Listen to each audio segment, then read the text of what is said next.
बच्चों हमें दिया है रेखा L, ये है बच्चों रेखा L, कोण A को, यह कोण A, इसको समद्विभाजित करती है। समद्विभाजित का मतलब है बच्चों ये कोण अब इस कोण के बराबर हो गया। और B रेखा, जो B रेखा L पर स्थित कोई बिंदु है, ये B L पर स्थित कोई बिंदु है। BP और BQ, BP और BQ, ये बच्चों BP और ये BQ कोण A की भुजाओं पर B से डाले गए लंब है। लंब है तो बच्चों यहां पर ये मैंने 90 डिग्री का यहां पर हमने बना दिया। ये फिगर आपको दिया हुआ है, आकृति दी हुई है। दर्शाइए कि त्रिभुज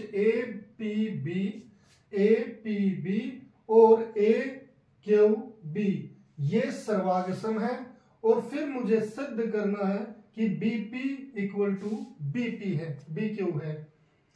तो बच्चों ये एक आसान सा क्वेश्चन है। इसमें सबसे पहले हम ये लिख लेते हैं कि जो APB है और AQB, हम ये दोनों त्रिभुज ले लेते हैं।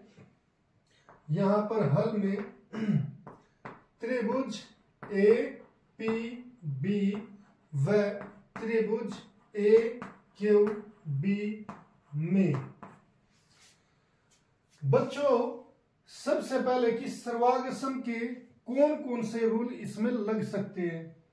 देखिए यहां पर हमारे पास ये 3 रूल है जो सर्वागसम के लिए जरूरी होते हैं। साइड एंगल साइड और एंगल एंगल साइड।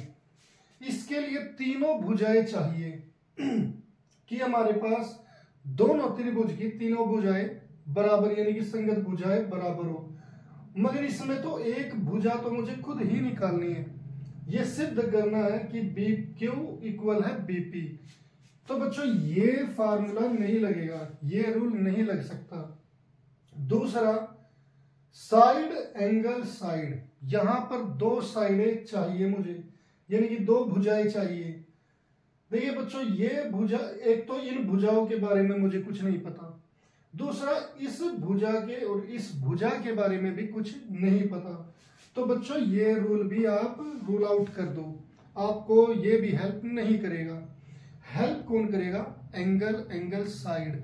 अब आपको सारा फोकस इसी पर करना है कि कहां पर 2 एंगल है, और 2 एंगल बड़े इजी से दिख रहे हैं। ये एंगल 90, ये एंगल 90, 2 हो गए। और ये एंगल हमें इक्वल दिया हुआ है क्योंकि L समद्विभाजक है। तो बच्चों 2 एंगल आ गए। अब मुझे एक भुजा और बराबर देखनी है कि वो भुजा बराबर कहां पर है। वो भुजा बच्चों ये कोमल भुजा हो जाती है। तो हमें यही चीजें देखनी है और हमारा क्वेश्चन आसानी से सोल्व हो जाएगा।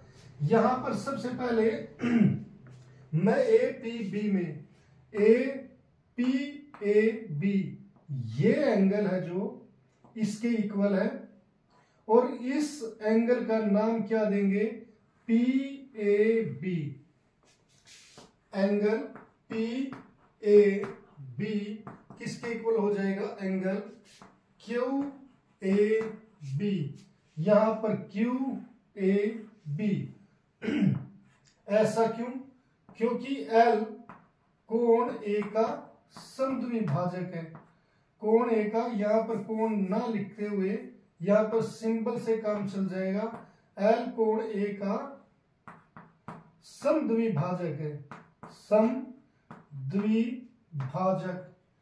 इसका मतलब बच्चों सम का मतलब समान, दो का मतलब, द्वि का मतलब 2, भाजक का मतलब भागों में बांटने वाला।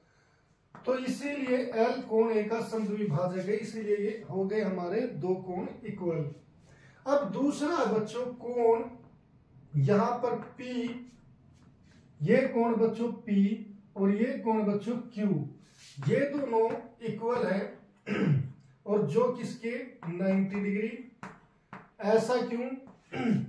BP और BQ लंब है। ये हमें BP व BQ लंब है। तो लंब क्या होते हैं? ये 90 डिग्री के होते हैं बच्चों। अब तीसरी चीज क्या है? A B equal to A B. ये तीसरी साइड दोनों में कॉमन है, ए बी दोनों त्रिभुजों में। और कॉमन को हिंदी में कहते हैं उभयनिष्ठ। ये हमारी उभयनिष्ठ हो गई।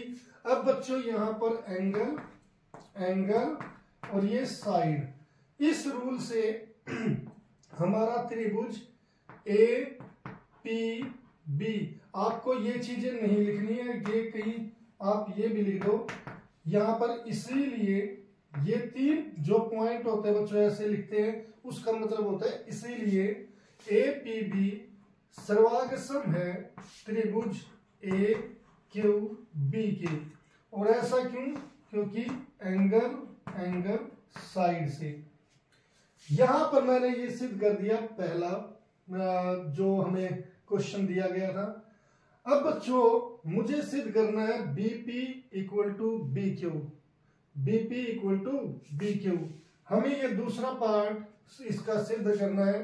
तो दूसरे के लिए बच्चों जब दो त्रिभुज सर्वांगसम होते हैं तो उनका हर एक संगत भाग बराबर होता है।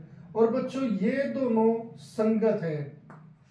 संगत का मतलब कि ये कोण और ये कोण दोनों कोण बराबर थे। इस त्रिभुज का, पहले त्रिभुज का ये कोण, दूसरे का ये कोण बराबर था। तो इनके सामने वाली भुजाएं भी बराबर होंगी और वे संगत होंगी। ये कोण इसके संगत है तो इसके सामने जो भुजा है बच्चों वो संगत होगी इस कोण के सामने वाली भुजा। तो इसीलिए बीपी किसके इक्वल हो जाएगी? बी क्यू की। और वो क्यों? सीपीसीटी। सीपीसीटी का मतलब है corresponding parts of congruent triangle. English में ये कॉन्ग्रुएंट ट्रायंगल के कोरेस्पोंडिंग पार्ट्स बोले जाते हैं। और हिंदी में हम ये लिख सकते हैं कि सर्वांगसम त्रिभुजों के संगत भाग बराबर होते हैं। इतनी बड़ी लाइन की जगह हम केवल ये सीपीसीटी लिख सकते हैं। तो इस तरीके से हम ये दोनों क्वेश्चन सॉल्व कर सकते हैं।